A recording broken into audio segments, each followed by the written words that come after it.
Hello everyone, welcome to my YouTube channel. My name is Shweta and currently I'm a second year BSc Nursing student in Government Medical College Jalon. So आज की video में हम बात करने वाले हैं scope of GNM, मतलब GNM करने के बाद आप कौन कौन सी जॉब कर सकते हो, सैलरी कितनी मिलती है एंड कहाँ कहाँ पे जॉब कर सकते हो। ठीक है, गवर्नमेंट और प्राइवेट दोनों की बात करेंगे हम इस वीडियो में, और इस वीडियो में थोड़ा हम बीएससी नर्सिंग और जीएनएम की भी बात करेंगे ताकि आपको एक बेसिक आइडिया मिल जाए कि जीएनएम और बीएससी नर्सिंग में क्या अंतर है, क्या मतलब जॉब के बेसिस पे क्या डिफरेंस आता है दोनों में। सो उसकी भी हम बात करेंगे। So let's start the video. So सबसे पहले अगर हम जीएनएम की बात करें तो GNM general nursing and midwifery ये एक 3 साल का डिप्लोमा कोर्स होता है। वहीं हम अगर बीएससी नर्सिंग की बात करें तो बैचलर ऑफ नर्सिंग ये 4 साल का डिग्री कोर्स होता है। ठीक है, और इसमें आपका जो इंटर्नशिप रहता है तो वो 4 साल में मतलब 3.5 साल का कोर्स होता है और इसमें लास्ट 6 मंथ का आपका इंटर्नशिप होता है। ऐसे ही जीएनएम में आपका 2.5 साल का कोर्स होता है और लास्ट 6 मंथ का आपका जो है इंटर्नशिप रहता है। तो अगर बात करी जाए कि दोनों में से मतलब ज्यादा बेटर कौन सा है, तो दोनों ही कोर्स अपनी जगह पे अच्छे हैं। लेकिन अगर बात करी जाए इस जॉब के बारे में, अगर मतलब आप नौकरी के बेसिस पे बात करो तो यहाँ पे क्या है कि अगर आप जीएनएम करके किसी भी पोस्ट के लिए अप्लाई करते हो तो वहां पे आपसे एक्सपीरियंस मांगा जाता है, मिनिमम 1 साल का एक्सपीरियंस और मैक्सिमम 2 साल का या 3 साल का एक्सपीरियंस भी मांग सकते हैं। उसके अलावा अगर आप बीएससी नर्सिंग करे हुए हो तो आपसे एक्सपीरियंस नहीं मांगा जाता है। बीएससी नर्सिंग में डायरेक्ट मतलब आप अप्लाई कर सकते हो किसी भी नौकरी के लिए, बट यहाँ पे जीएनएम में क्या है, आपको पहले एक्सपीरियंस होना चाहिए, 1 साल का 2 साल का क्लिनिकल एक्सपीरियंस। वो हॉस्पिटल के ऊपर डिपेंड करता है कि वो लोग कितना डिमांड कर रहे हैं, तो ये रहता है। ठीक है, उसके अलावा अगर आप जीएनएम कर चुके हो और उसके अलावा जीएनएम करने के बाद आप 2 साल का पोस्ट बेसिक कर लेते हो, जीएनएम प्लस 2 साल का पोस्ट बेसिक कोर्स, तो उसके बाद आपका जो जीएनएम है वो इक्वल टू बीएससी नर्सिंग हो जाता है। मतलब अब आप उस सारी चीज के लिए अप्लाई कर सकते हो जहाँ पे एक बीएससी नर्सिंग स्टूडेंट अप्लाई करता है, वो भी यहाँ पे उसके बाद आपको एक्सपीरियंस की भी नीड नहीं होती है। तो ये चीज रहती है।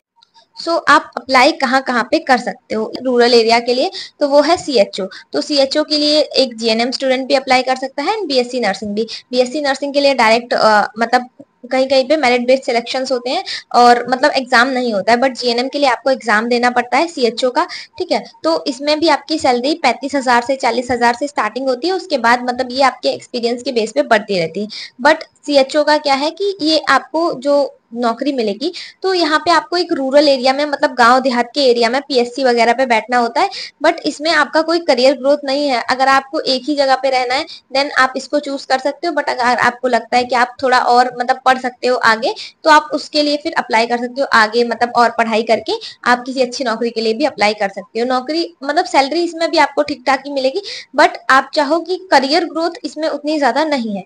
उसके अलावा और सारी जो वैकेंसी निकलती है जैसे कि नर्सिंग ऑफिसर हो गया, ये एम्स के लिए अलग निकलता है, फिर जो बड़े बड़े इंस्टीट्यूट हैं उनके लिए अलग निकलता है। जैसे मैं बात करूं जिपमर हो गया आपका, पीजीआई हो गया, उसके अलावा केजीएमयू हो गया, यूपीएमएसएफआई हो गया। तो ये जो इंस्टीट्यूट हैं ये लोग अपने अपने इंस्टीट्यूट के लिए अलग से वैकेंसीज निकालते हैं नर्सिंग ऑफिसर के लिए।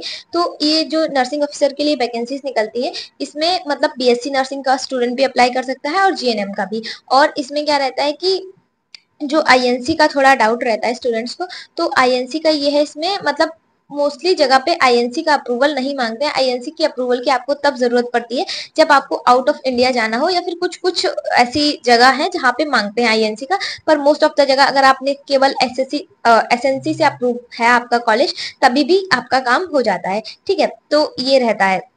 इसके अलावा अगर हम सैलरी की बात करें नर्सिंग ऑफिसर के लिए, तो एम्स में सैलरी जो होती है वो आपकी 85K से स्टार्ट होती है एंड ये आपके एक्सपीरियंस पे बेस पे बढ़ती रहती है। ठीक है, और अगर बात करें जीएनएम की तो मतलब सैलरी दोनों को इक्वल ही मिलती है। अगर आप एग्जाम फाइट करने के बाद जॉब करते हो तो सैलरी ऐसा नहीं है कि बीएससी नर्सिंग वाले को अलग मिलेगी एंड आपको अलग मिलेगी, सैलरी दोनों को ही इक्वल मिलती है क्योंकि आप लोग सेम एग्जाम फाइट करने के बाद जॉब कर रहे होते हो। ठीक है, और उसके अलावा आपका जो होता है जैसे रेलवे में अलग से वैकेंसी निकलती है जिसको आरआरबी या फिर ग्रुप डी के नाम से भी जानते हैं, तो इसमें भी आपकी अच्छी खासी सैलरी मिलती है, मतलब 70 to 80 की आपको सैलरी मिलती है। उसके अलावा मैं बात करूं तो आप नर्सिंग ट्यूटर भी बन सकते हैं।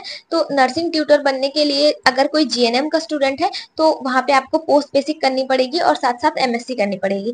एंड अगर आप बीएससी नर्सिंग करे हो तो आपको BSc nursing plus MSc nursing तो ये करना पड़ेगा। उसके बाद आप नर्सिंग ट्यूटर बन सकते हो। ठीक है, और जो नर्सिंग ट्यूटर होता है इसको ए ग्रेड की जॉब मानते हैं, मतलब सबसे ज्यादा रिस्पेक्टफुल जो जॉब होती है। अगर क्लिनिकल और इधर एकेडमिक की बात करें तो वो एकेडमिक को माना जाता है। एंड इसमें भी आपकी सैलरी जो है वो 60K से स्टार्ट होती है। फिर आपकी जितनी बड़ी पोस्ट होगी उतनी ज्यादा आपकी सैलरी होगी, ठीक है। और अगर प्रिंसिपल की सैलरी की बात करें तो काफी हाई होती है। तो ये आपके एक्सपीरियंस के बेस पे बढ़ती रहती है, ठीक है। एंड इसके अलावा आप लोग स्टाफ नर्स के लिए भी अप्लाई कर सकते हैं। स्टाफ नर्स का एग्जाम जो होता है वो यूपीपीएससी के नाम से होता है, और इसको दोनों ही लोग अप्लाई कर सकते हैं, बीएससी नर्सिंग भी और जीएनएम भी। बस जीएनएम में आपके पास एक्सपीरियंस मांगा जाएगा 1 साल का या 2 साल का।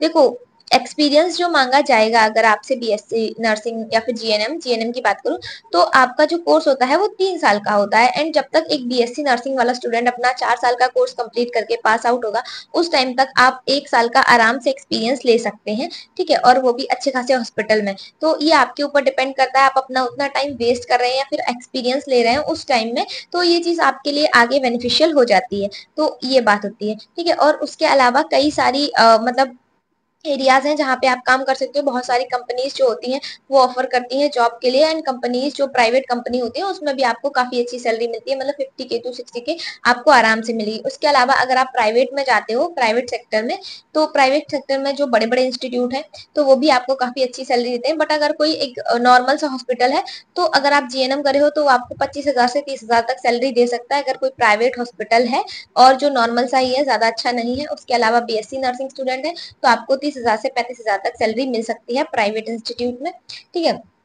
तो ये बात होगी। उसके अलावा अगर अब ये मैंने पूरा आपको मतलब इंडिया में जो जो भी है उसके बारे में बता दिया। उसके अलावा अगर आप फॉरेन में जाना चाहें, फॉरेन में जॉब करना चाहें, तो उसके लिए कई सारे एग्जाम होते हैं। एनक्लेक्स आरएन होता है, ओईटी होता है, आइसलेट होता है। तो वो अलग अलग कंट्रीज के लिए अलग अलग एग्जाम होते हैं। तो उन एग्जाम को मतलब फाइट करके आप जा सकते हो। और ये जो जीएनएम होता है और बीएससी नर्सिंग दोनों के लिए सेम एग्जाम ही होता है। बट कुछ कुछ कंट्रीज में क्या होता है कि डायरेक्ट वो जीएनएम के बाद नहीं लेते हैं, आपसे एक्सपीरियंस भी मांगते हैं, जैसे इंडिया में होता है सेम वैसे ही। और कुछ कुछ में बीएससी नर्सिंग के बाद भी एक्सपीरियंस मांगते हैं। तो ये जो फॉरेन कंट्रीज का है, अगर आप लोग चाहें मतलब बोलेंगे तो फिर मैं फॉरेन कंट्री के लिए एक अलग से वीडियो ला दूंगी। बाकी प्रोसीजर यही होता है कि पहले या तो आप ओईटी का एग्जाम दोगे या स्टेट का या फिर एनक्लेक्स आरएन का। तो ये आपके एग्जाम पे बेस करता है, या फिर आप जिस भी कंट्री में जाना चाह रहे हो तो ये उसके ऊपर बेस मतलब डिपेंड करता है। तो ये मैंने आपको कुछ जो बेसिक सी जॉब्स थी, मतलब बेसिक्स टू एडवांस जितनी भी जॉब्स थी यहाँ पे इंडिया में, उनके बारे में मैंने आपको बता दिया है। इसके अलावा अगर आपको जो भी मैंने एक्सप्लेन किया है अगर नहीं समझ में आया है तो आप लोग कमेंट बॉक्स में पूछ सकते हैं। बाकी आज की वीडियो के लिए इतना ही है, मिलते हैं नेक्स्ट वीडियो में।